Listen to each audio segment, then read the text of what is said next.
Okay, everybody stand, and we're gonna be funny and say it in our best country accent. So, like me. Yeah, okay. On three. 1, 2, 3.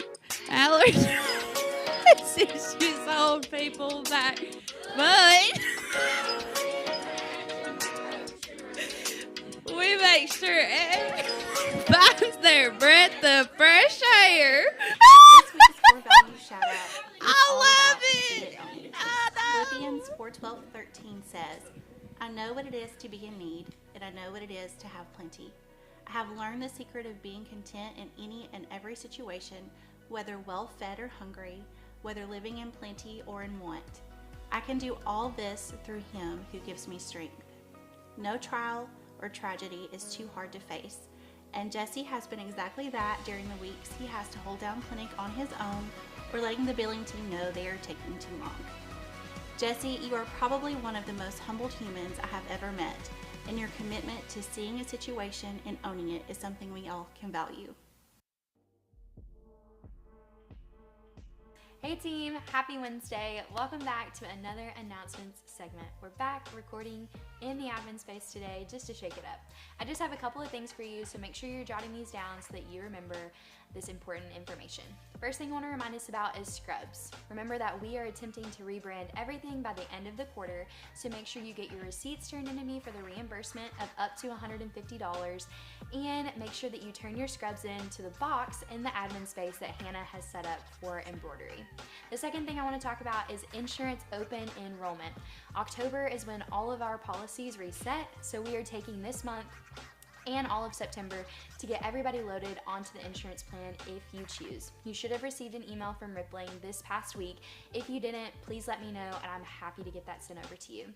Third thing, last thing, I just want to remind us of Breed and Boo coming soon, 11/1, 4 to 6 p.m. We'll have more information about that soon, but make sure you make plans to attend. It's going to be a great night. All right, that's all I've got for you this week. Now I'm going to send it to Dr. Masterson for our lecture of the week.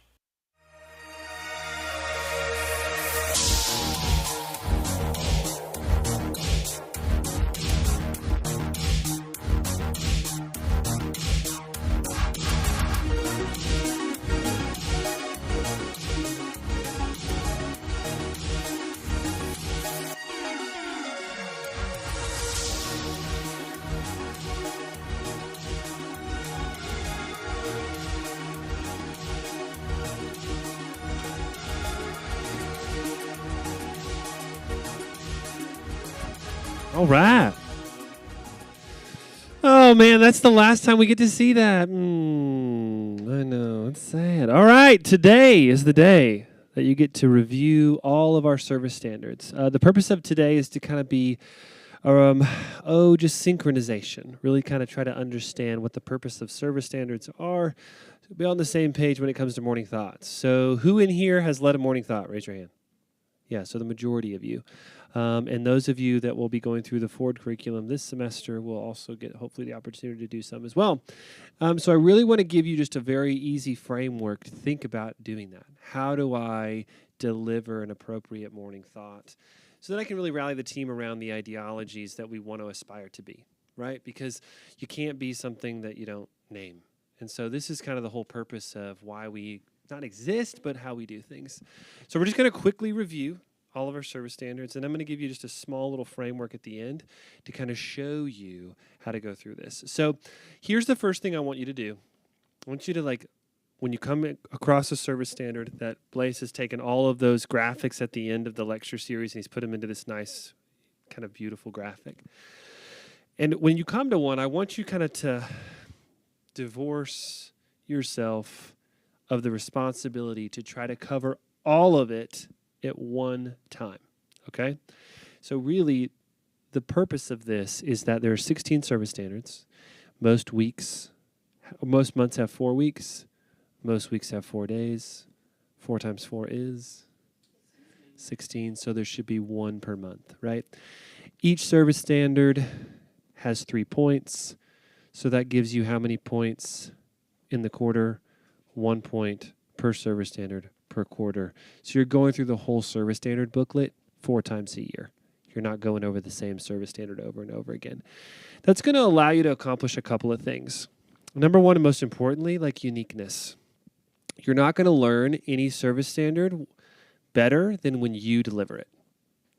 Because when you deliver it, you have to internalize its meaning. It's on you in the moment. Spotlight's on you. Game clock's on you. You got the ball. In those moments, your amygdala and your hippocampus, all the parts of your brain associated with memory are full on. You probably can remember the times in your life when you gave a speech or when you were scared. That's how your brain works.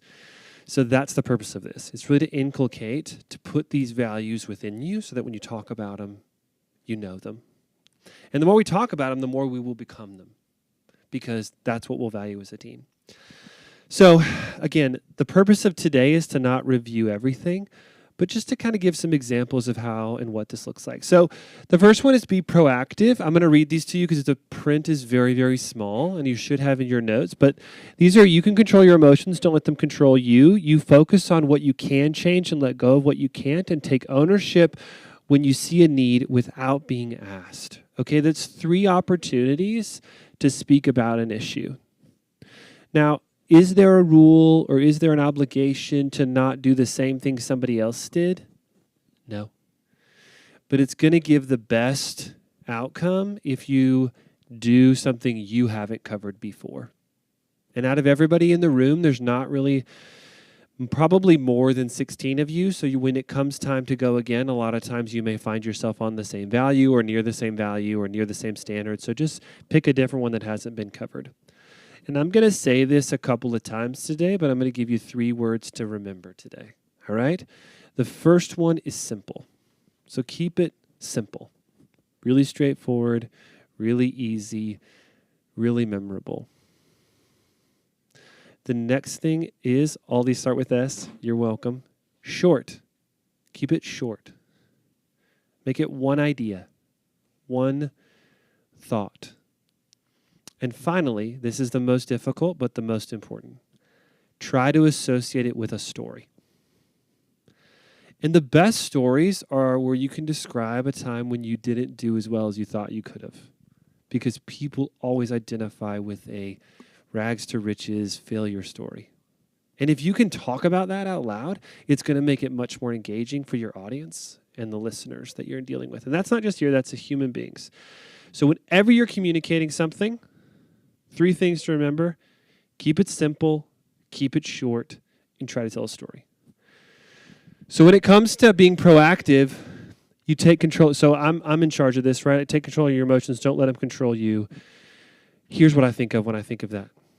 It's really easy when something doesn't go right for me to get angry and to tell myself this story. The story is, nobody cares but me. I have to convince myself that that's not the truth.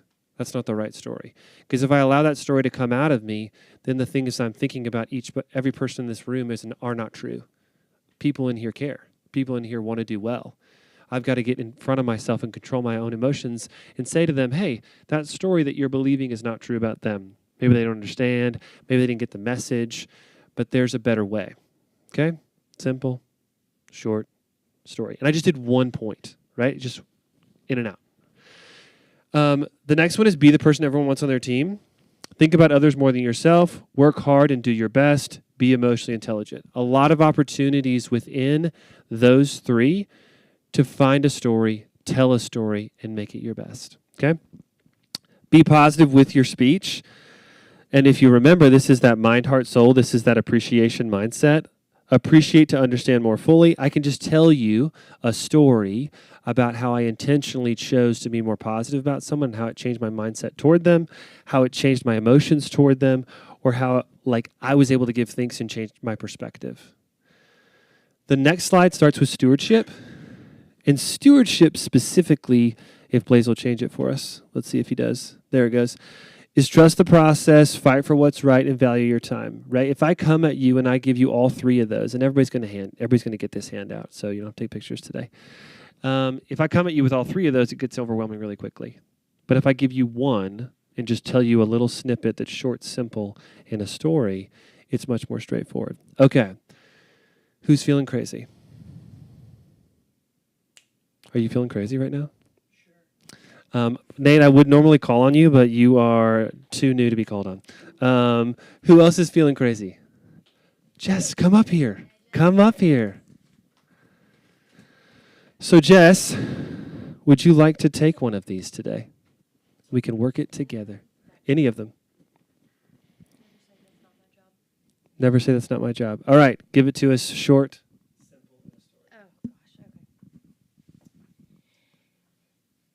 Taking ownership is never saying that's not my job. That's standing in some place and knowing that you have the right, you have the ability to take whatever's in front of you, regardless if it's in your normal station or not, and learn about it and involve yourself in it so it becomes part of your job. Boom. Nice job. Give it up. Nice job, Jess. So here's the thing. A lot of times up to this moment, we've found ourselves when it comes to morning thoughts and these service standards as overwhelming, I feel. Or like, gosh, what am I going to say about this today? And I want you to give yourself the grace of just working through it simply, right? That was a really easy way of explaining one little line on that, right? And a lot of times you wouldn't hear that normally in a workspace. But here's someone that's my coworker, someone that does the same thing I do, and they're telling their perspective on this service standard. Okay? Let's go to the next slide, please. So insist on the highest standard. Excellence is never halfway. Keep standards high and fix problems permanently. Who else is feeling crazy today? I feel some craziness. Don't make eye contact with me. Somebody's half in, half out back there. Yes, Jesse, get up here. Let's go. There's no pressure in this space. There's no pressure in this space. Pick. You got 9 to choose from. Which one you want? I'm going to go with insist on the highest standard and fix problems permanently. So last weekend, Dr. Masterson and I both had to come here for a nosebleed. Patient was bleeding. He asked me to find things. I didn't know where they were. He didn't know where they were. And so moving forward, we decided to set up a room on Fridays that are ready for on-call so that we can fix the problem and we know where everything is. And then, like for me, I went around and found where everything I know I would need. So when he asked me, I know, rather than both of us running like chickens. So fix problem permanently. Oh, man. Perfect. So what I love there is that story, right? Here's a story that ties me into the moment, the emotion. It brings me, oh, yeah, I bet that was difficult. I can imagine Dr. Masterson screaming at Jesse, where's this, right? Kind of draws me into that story, that narrative. All right, next slide. Who else is feeling crazy? Morgan? Get up here. She's feeling crazy. Y'all give it up for Morgan. Always saying yes. Respectfully challenge decisions when something feels off. You know? So, we know this. I don't have a problem with respectfully challenging our fearless leader here, you know. But let's flash back to strategic planning a couple years ago. And, you know, we have a really cool thing that we created here. It's an app, you know. It's really important, and I'm 100% behind it. And so I, in this meeting, was like, okay, yeah, like, we're going to do it. Here we go. I sat there the rest of the time being like, this is a terrible idea. This is awful. I don't know what we're going to do. How are we going to do it? Blah, blah, blah. In the middle of the meeting, 4 hours later, I decided to blow the whole thing up. Like, blow it up. I was like, okay, well, I don't think the app is a good idea. We're talking about, like, clinical operations. And I was like, I don't think the app's a good idea. We're talking about balloons. And that was not a respectful way to challenge when something feels off. If you want to challenge something when it feels off, you need to say it in the moment, and you need to also be like, this is my perspective. And I think I just want to share this because it feels important. I'm 100% in on what we decide. But do not do that 4 hours later. Sound good? It's good stuff. Give it up.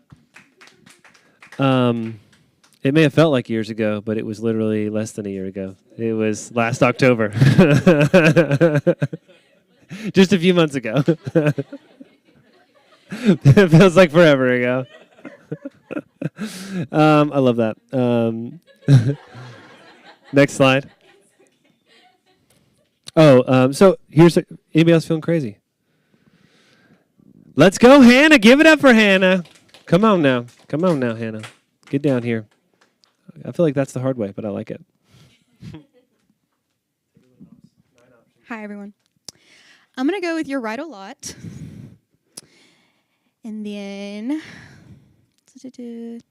focus on the moment and seek out diverse options to sharpen your thinking.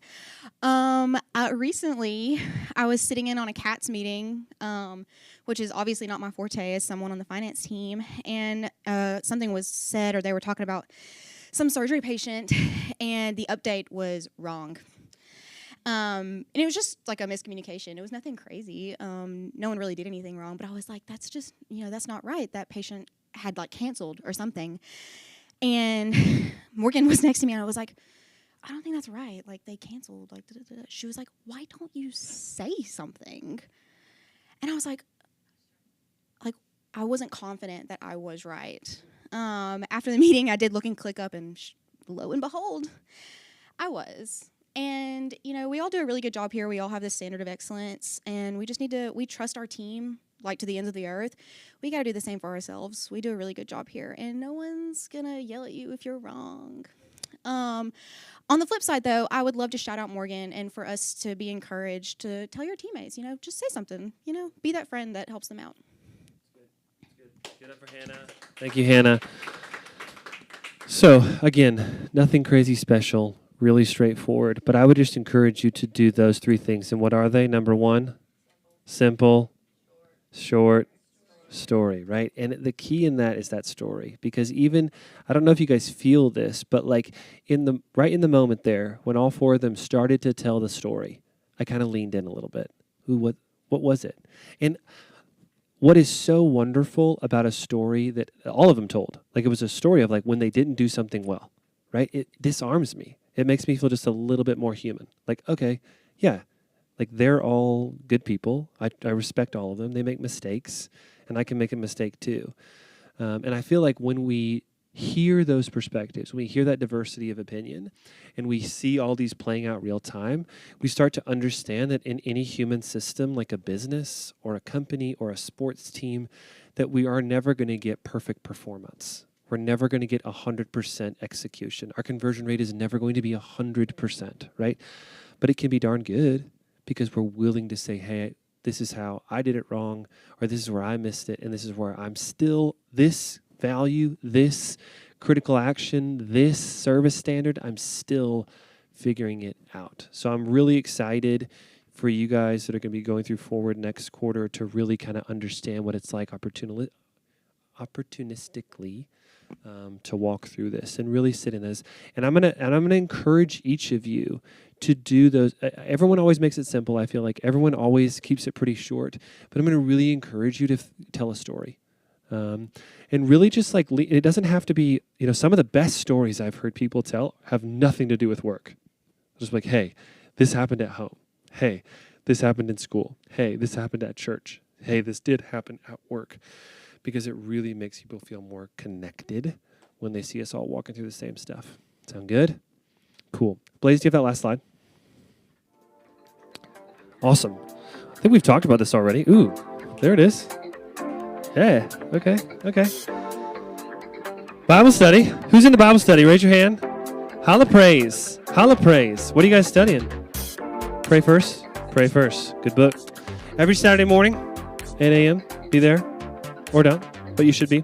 Super Pumped Forward launch September 15th, 12 to 1 p.m. Who's part of it? Raise your hands. Love it. Excited. State of the Practice. Ooh, it's going to be a good one. It's going to be a barn burner. October 1, Wednesday. Breathe and Boo. Not going to be a barn burner. Promise you on that, but it's going to be fun. Be here 4 to 6 p.m. You guys are the best. Nothing to talk about. Nothing else to say. Nothing to think about today. But I do want to encourage you, like, every time you're faced with the moment or every time you have the opportunity to, every time you have the opportunity to vibe up. You know what I mean? Like every time you stand in front of that group, you're feeling one of these, right? Just bring it. Like, hey guys, service standard today. See it, own it, like I'm doing with this music right now, right? Okay. Appreciate you, love you all, and you guys are what makes this place awesome, okay? Team on 3, 1, 2, 3. Team go to meetings.